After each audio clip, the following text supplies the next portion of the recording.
Welcome back to the podcast. Now, I'm excited to say, Woods, that today's question is not from a scandalous, curious card.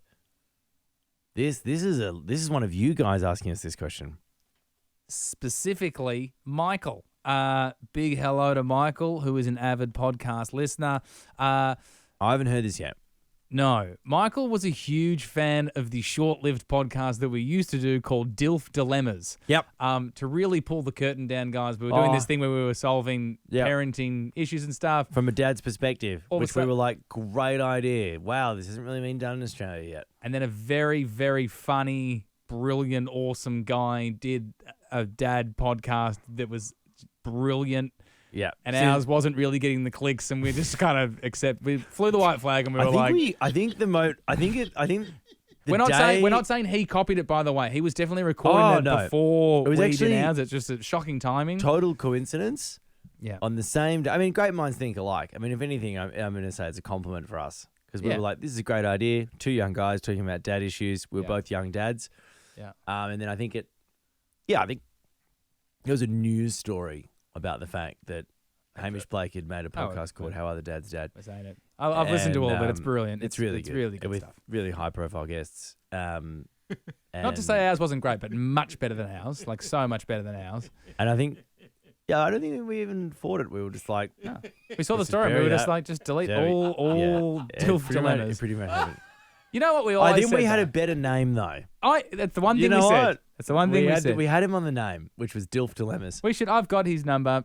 I haven't really interacted with it, but I do feel like I should send him a text and just go, mate. How'd you on the name? Listen. Just don't give him any context. Just don't give him any context. You know what I'm talking about when I say that you won you definitely won the battle, but we had a better name. Yeah. Regards. Easy. This is Woody, by the way. All the best. We have met. No, he knows who I am. Anyway. You think so? Yeah, definitely. We've had chats. We've had like I always get the vibe with him though that like whenever you like he's so like out there. Like you and I often just go silent around him anyway, so he just talks. But I go silent because I just like I just want to hear him. Exactly. Like, why would I waste time with my own voice here? Exactly. Just keep talking. And then he goes, yeah. So I think he gets a bit sick of that. But anyway. Maybe. I think he just sees us and he's like, oh my God, those guys. We had a beach interaction. Come on, had a beach interaction. Oh, that's right. Where we got papped. Yeah, we got papped. We got papped together. And it was just like Hamish Blake talking to friends. And I was like, guys, I'm also in the industry. It's Hamish Blake talking to Woody Whitelaw of Will and Woody. Anyway. I forgot about that. Okay, so a guy called Michael. Sorry, get back on track here. Yeah. He was a fan of DILF's Dilemmas. And Michael was. Yeah, so he just said, I'd love to hear some more parenting stuff. And he asked a specific question that he wants us to engage with. Here we go. He says, looking back on your parenting experience so far, is there anything now in hindsight you wish you could have done differently? Oh, wow. That's a tricky one. Tricky. I don't necessarily agree with like regret. I think regret is a waste of time. But unless you're learning from it. Yeah, but then you're not regretting it because if you've learned from it, then it's good that it happened. Yeah. Very good. But in hindsight, okay, a few things for me. Have you showered with Max before? Like holding her? Yeah. Okay. This does seem obvious, but I just did not think of this. But like if you suds someone up, babies have very smooth skin. Like this is untouched skin, you know what I mean? Like no sun has touched that skin. So they're very smooth. All right, Hannibal Lecter. Sounding a bit sick. Buffalo Bill. No, it's sounding a bit sick. Okay, I apologize, but it's important for the story. Yeah. So I was. We know that's why you have the expression "smooth as a baby's bottom." That's just what I should. That's what I should have said. Yeah. I was sudsing Remy up in the shower. Yeah. And it's like. Why'd you suds her? I just wanted to clean her. I just wanted to like putting soap, body wash all over it. So I was like, well, we're showering, so I'm going to put on her like the Lynx Africa or something. Yeah. You just put on your standard shower gel, like your male shower gel on your child. I have good shower gels though. This was like it was like a Sukin. You know the brand Sukin? Sukin's sold in the supermarket now. I know what it is. Yeah, so Sukin's good stuff. Anyway, I wouldn't say it's great stuff. It actually went bankrupt recently. Did they really? Yeah, yeah. I thought I was keeping them afloat. Shit. I buy Sukin all the time. Anyway, so I was Sukining her up. I thought it was sucking, which is what it was. I'm going to say I was. Now, So I'm sucking. I I'm don't sucking. think I don't think you're allowed to. No, the reason I brought that up is because Sam pulled me up big time for using any sort of Is that right? adult soaps or products on Max. Yeah, Oh. well, I mean, she might be being very sensitive about it as well. That feels a little bit nanny state. Yeah, But I was using Sukin, sudsing her up. Anyway, think of what's the most slippery thing in the world? What's the slipperiest? bar of soap. Okay, Are we already there? 10 times more slippery than that. A child, Like when you a are holding a them, rock covered in wet moss on an angle. Yeah. Pretty bloody moist. slippery. So moist, and like once I'd sudsed up Remy, it was like she just kept slipping. And slipping, and it's just like I can't, because then the harder you squeeze to hold, the further they slip. It's like pushing a Calippo out of an, you know what I mean? Like, you push it, and then it pops, and I was like, she's reverse Calippoing. And then we just both went down. Oh, because you just had to get to the floor. Because I was like, I've got to hit deck now What, and because then you're what? going. She was just like a hockey puck on the ice once she hit Like pinball, the ping, ping, ping, Oh ping, my ping. It's just God. like, so That is so hectic. I wish I knew before, like, don't hold your child in the shower and suds them up. Right. Because you just won't be able to hold them. And it could have ended really badly. Wow. But luckily we both went down and that was okay. That's so good that you just had to like squat. You just had to get to as low to the ground as possible hit so the that. Oh my God. And then we were both just lying on the shower floor and she's copping shower in the face and it was bad. Never doesn't love showering with me anymore. No surprise there. Anything that you would have done differently in hindsight? Regret. So I don't know how to like. This one is kind of layered. So I'll try and explain this as best I can, and it's really hard. I don't think I regret it, although it is kind of biting me in the ass now.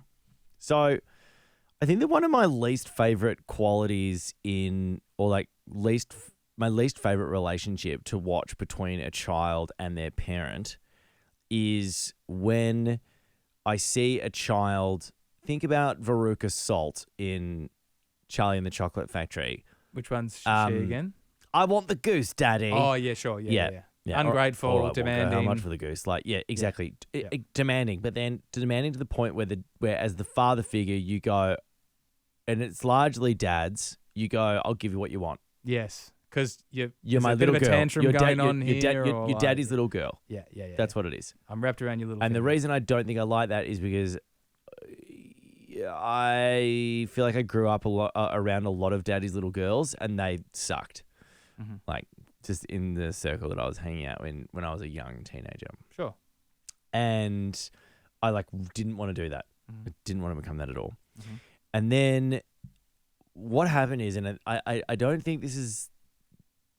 I think this is quite common now, and I'm kind of buoyed by that. But basically, what happens is or what has happened in my relationship. I'll talk about it from my relationship, and if you can empathize as a guy or a woman, then let me know. But your relationship with your partner or your daughter? with my daughter. Okay, yeah. Sam is currently stay-at-home mumming, and I'm working. Right, so that's how we've divided things up. So naturally, Sam has more time with her.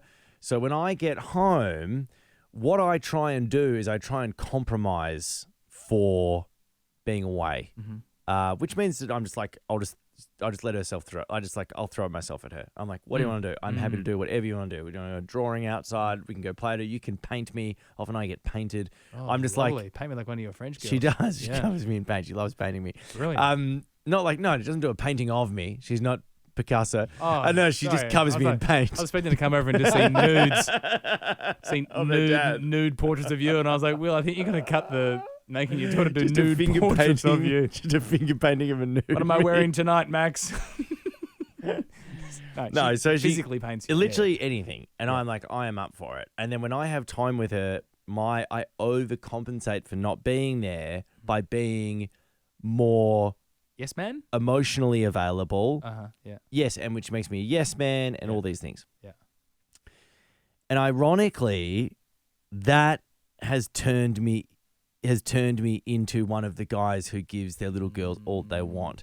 And it's a really, really hard line for me to tread because I only realized this recently when we were on, we've had a couple of weeks off recently, and I was at home all the time and I was playing, because I've built this role. That is the role that I've built. That is the relationship I've built with her. And because I was around her all the time, I wasn't walking away from her. So, and for the longest time, Sam has been saying to me, you need to give her more boundaries. You need to give her more boundaries. And I'm going, no, it's fine. But that's because I get time away. I get time to breathe. I get time to go, oh yeah, I'm fine. She just painted me and, covered me. I just have to have a shower now, but that's cool because I get to go away for the next 10 hours. Whereas if you're with her all the time and you say yes to her all the time, it's always going to get to a tipping point where you go, oh my God. So it's funny. I look at those old relationships between dads and their little girls or their little boys, and I think to themselves, oh, that's indicative of a spoilt relationship. But in fact, it's indicative of a dad compensating for the fact that he's not there as much as he wants to be. But the irony is, in trying to compensate for that, you create an unhealthy relationship with your child. And it only got to the point recently where Max is nearly 2. She's nearly 2, very, very nearly 2. And she just started chucking tantrums. And her first tantrum happened because she went to Sem for something. Sem has very strong boundaries with her. Sem was like, no, that's not happening. Don't come to me with that. She went to me for it. And for the first time, I was like, no. Oh. And she flipped. Yeah, like of course. Proper.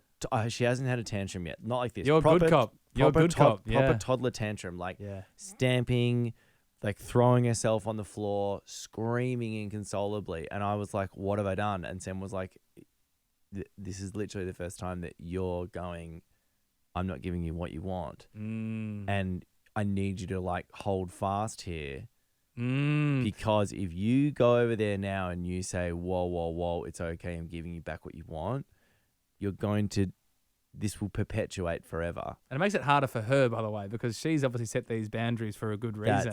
The frustration from her is you're undermining immense, her constantly, going, no, that actually is allowed. Yeah. So I think, I'll just finish by saying that my regret is probably not, and I think this is maybe something I could say about parenting in general, is it may be educating myself a bit more around that, because I think that I was just so obsessed with the idea of being the best father I could be by giving her everything that she wanted, because that's what I thought would be cool, and then, not learning that, naturally, like everything in the world, there's such a thing as too much of a good thing. Someone, I don't know who said this, but I think they were a very, very intelligent and well-educated person. But they said, with parenting, there's a big difference between being an empathetic parent and a compassionate parent. And the way that they defined it was, an empathetic parent is someone who really takes on all the emotion of their child. Yeah. So they're the kind of people that go, tantrum, I'm taking all that emotion on and I will do anything to get you out of that space. Yeah. But a compassionate parent is one that goes, I'm doing the best thing for you. And right now, the best thing for me to do for you is to not pander to your tantrum. And I'm just going to you having a tantrum? The best thing for you right now is for me not to engage with you. It's really hard though. Yeah. It's really hard. Yeah. And I do think I regret that. I regret that was in that. I mean, like, she's a toddler. She's always going to have a tantrum about something like that's inevitable. But I regret not learning more about that. And not listening to Sam more about it at the time as well. So I used to get really annoyed at her. And I'm like, she's my daughter. She can have whatever she wants. I'm going to do whatever I can. And I'm not spoiling her deliberately. But it'll just be like, I'll do whatever she wants me to do. Yeah. And we often don't say, because of it, we both still work full-ish time. Like we're our way more. You often don't see the consequences of your actions. Like, no. Remy has learnt to, every time she's around water, she spits now. And I taught her that. You told her spit in water? I thought it was funny. I thought it was classic. We just had an afternoon where we were just getting water and then spitting in each other's faces. And she loved it. Laughing her head off, right? And so me and her just literally did it for 2 hours. It was a great afternoon. But then, again, that's me being like, oh, how good am I? This is just great quality time with my daughter. Yeah. And that's like, every time you count down from 3, she spits. So you go 3, 2, 1. She goes, and it's like, oh, no, that's me. And Mim's just like, come on. I'm trying to teach her how to count, but now I can't get to 3 because she spits. She also taps my ass when I fart. I didn't teach her that one, but that she puts her hand over her mouth and then taps my ass. And I was like, nah. Oh, I don't think I taught you that, but I've definitely laughed and condoning the behaviour. I'm scared someone's going to fart in public and she's going to tap him on the ass. Oh, very good. All right. We will. If see you have a question for the Oh, boys. yeah. Nice, Yes. Tom. No, I really want to. Thanks, Tom. I do really want to stress though. I don't want to. I said this to Woody beforehand. I'm happy to solicit for you guys to give us questions, but like, don't see this as the. Like, we're not the all powerful Oz. No, we'll have a crack. We're not answering your questions Yeah. with any sort of judicial authority. Like, this is we are. Ask the question to confound us. Ask us a question that you've been stumped by. Yeah. And see if it's relatable for us. I really don't want to try and put us out there as any sort of authority on anything. We'll give it an uneducated take. Unless it's the rise of the Guomindang Nationalist Party You're across that? in mid-20th century China, Oh, guys, which I specialised in university. Did you? Otherwise, get that going. Get someone suggest that. we'll see you tomorrow.